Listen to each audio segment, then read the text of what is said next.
کہ آیت بسم اللہ جو ہے وہ سورہ فاتحہ کا حصہ ہے یا نہیں۔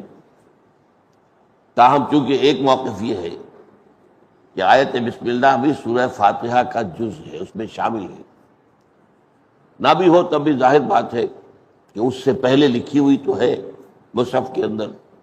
تو آج آیت بسم اللہ کے بارے میں بات ہوگی۔ یہ آیت بسم اللہ جو ہے، جیسا کہ میں نے ابھی عرض کیا آپ سے، اختلاف ہے۔ تمام جو صورتیں ہیں سوائے ایک کے، ان سے پہلے یہ آیت موجود ہے، بسم اللہ الرحمن الرحیم۔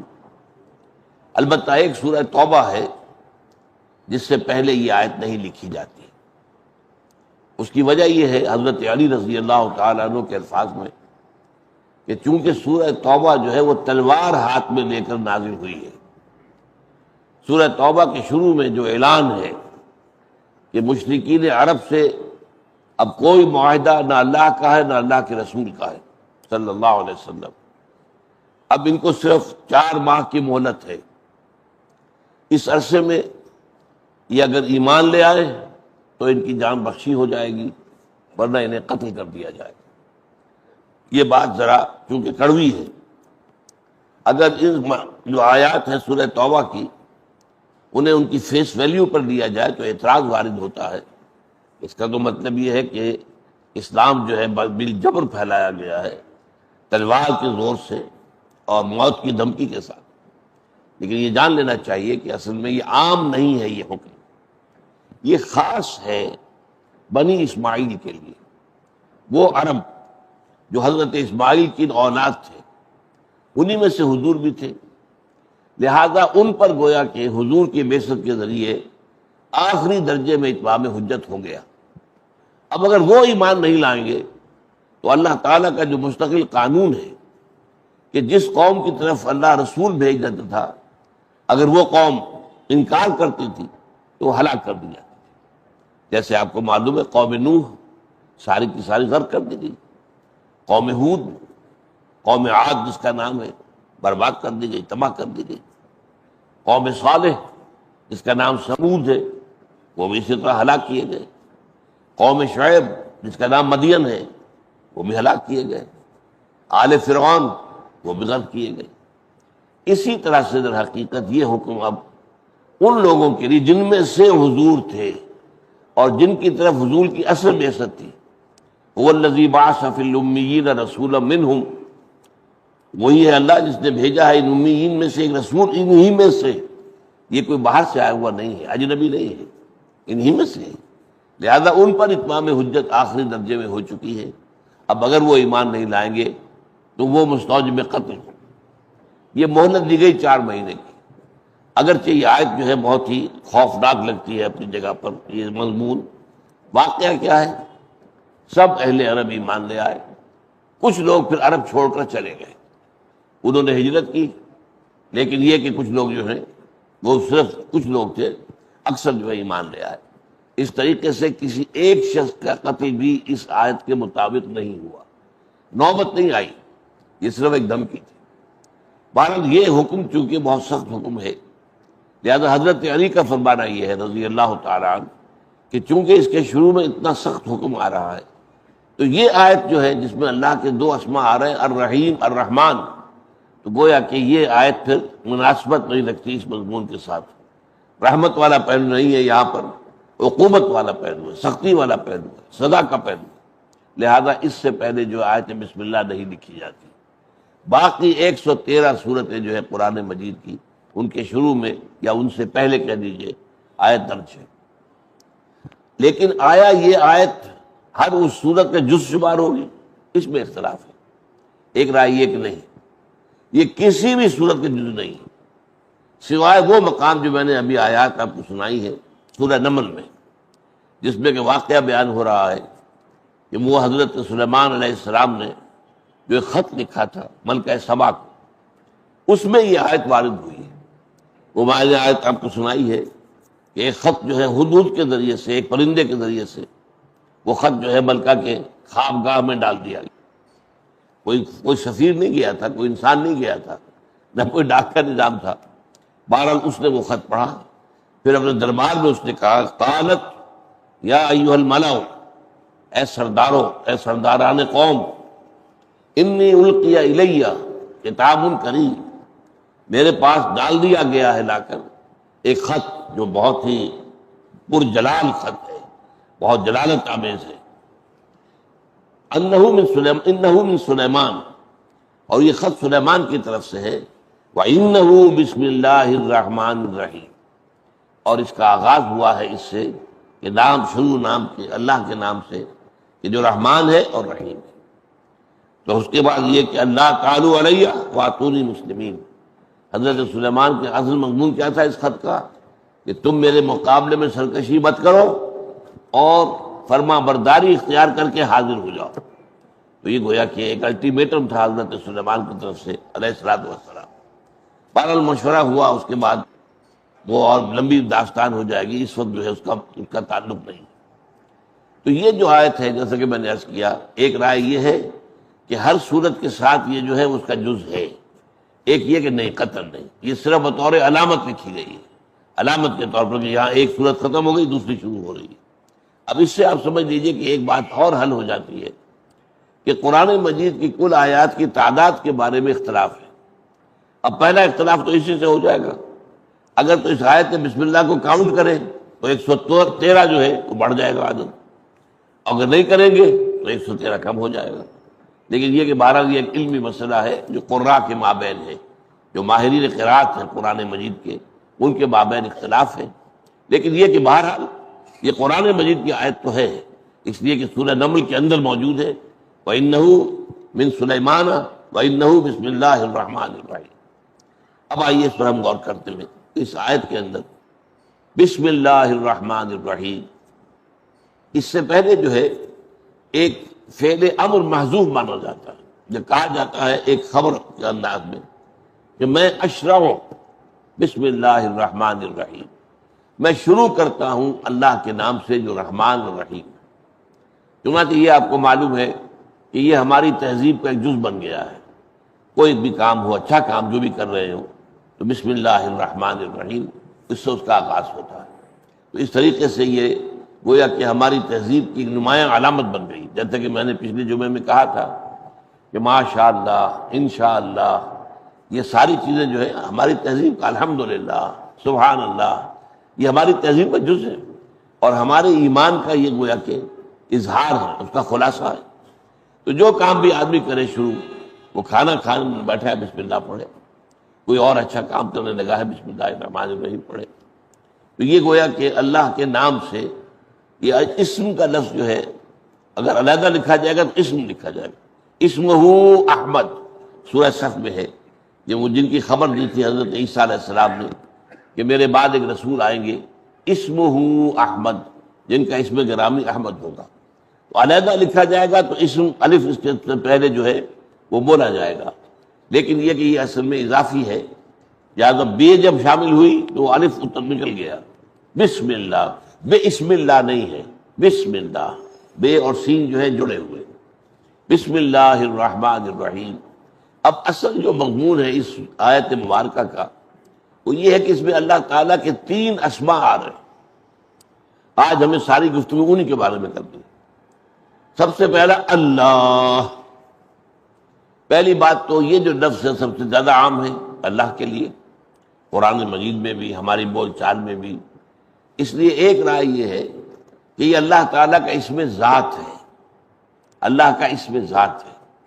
لیکن ایک رائے یہ ہے کہ اللہ کا اسم ذات کوئی نہیں ہے، اللہ کے تمام اسماء جو ہیں وہ صفاتی ہیں، جیسے رحیم، رحم کرنے والا، یہ نکرہ ہے، اس کے آخر میں تنوین آ رہی، رحیم، الرحیم، یہ نام ہو گیا اللہ کا، الف لام جب اس میں جڑ گیا تو اب خاص ہو گیا اللہ تعالیٰ کے لیے الرحیم، رحمان، لیکن یہ کہ الرحمن، اسی طریقے سے ہر معاملہ، العزیز، عزیز، عزیز ذو انتقام، اللہ تعالیٰ بہت زبردست ہے، انتقام لینے والا ہے، تو عزیز یہ صفت ہے، العزیز یہ اللہ کا نام ہے۔ تو تمام اللہ کے اسماء جو ہیں سوا اس ایک کے جس میں اختلاف ہے، لیکن میں عرض کر رہا ہوں کہ اس میں بھی ایک رائے یہ ہے، نحویین کی رائے یہی ہے کہ یہ بھی صفاتی نام ہے اللہ کا۔ الہ پر الف لام داخل ہوا ہے، اور ایک الف یہاں پر محذوف ہو گیا. الالہ، الہن کوئی الہ، کوئی سا الہ نہ کہہ رہا ہے. الالہ یعنی اللہ، وہ جو حقیقی الہ ہے، جو واقعی الہ ہے، جو سب سے بڑا الہ ہے، جو معبود برحق ہے. تو گویا کہ یہ بھی ایک صفاتی نام ہے. الہ پر الف لام کے داخل ہونے سے یہ اللہ بنا ہے. جیسے میں نے مثالیں دے دی، الرحیم، العلیم، العزیز، الغفار، الستار، یہ اللہ تعالیٰ کے جتنے بھی صفات ہیں ان پہ جب ہم الف لام داخل کر کے معرفہ بنا دیتے ہیں تو وہ اللہ کا نام بن جاتا ہے. اب یہاں سوال پیدا ہوتا ہے کہ یہ گویا کہ اگر تو یہ ہے اس میں ذات، تو یہ کسی بھی مادے سے مشتق نہیں مانا جائے گا. جیسے لاہور ایک شہر کا نام ہے، اب اس کا کوئی مادہ تلاش کرنا تو ممکن نہیں ہے. دہلی ایک شہر کا نام ہے. تو ناموں کے بارے میں ظاہر بات ہے کہ وہ مانا جاتا ہے کہ ان کے لیے کوئی ضروری نہیں. ویسے ہی کہ اور نام ہو عبد الرحیم، تو رحیم تو ظاہر بات ہے کہ اللہ تعالیٰ کا نام ہے عبد الرحیم. اور الرحیم کا بندہ تو وہ تو ایک صفاتی نام ہے اللہ کا. لیکن یہ ہے کہ یہ جو الہ یہاں پر اس پر الالہ جب بنا ہے تو اس کا مادہ جو ہے اس کے بارے میں بہت سی آراء ہے.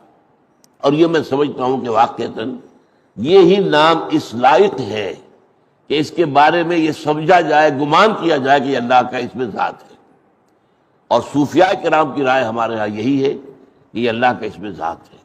اگرچہ نحویین جو ہیں ہمارے ہاں جو گرامر کے ماہر ہیں وہ یہ کہتے ہیں کہ نہیں، یہ بھی اسی طریقے سے جیسے رحیمن سے الرحیم بن گیا ہے، اسی طرح الہن سے الالہ یعنی اللہ بن گیا.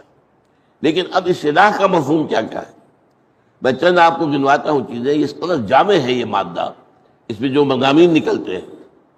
الہ تحیرا، تحیرا متحیر ہو گیا.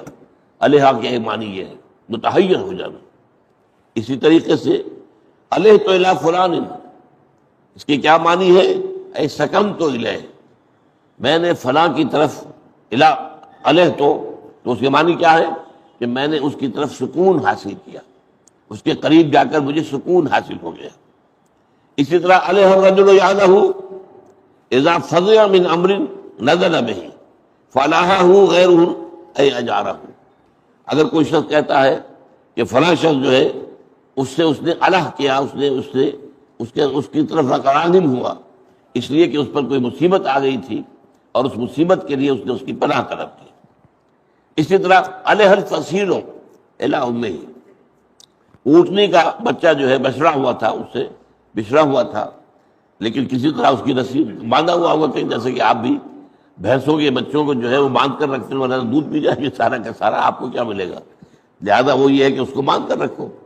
اگر کہیں اس کا رسہ کھل گیا تو کہاں جائے گا؟ وہ تیر کی طرح سیدھا جائے گا اپنی ماں کی تھنوں کی طرف. اس کو بھی کہا گیا الہ. جیسے کہ وہ بچہ جو بچھڑا ہوا تھا اپنی ماں سے دور تھا، اسے علیحدہ کر دیا گیا تھا، اسے جب آزادی ملی ہے تو لوٹا ہے، دوڑا ہے، بھاگا ہے اپنی ماں کی طرف.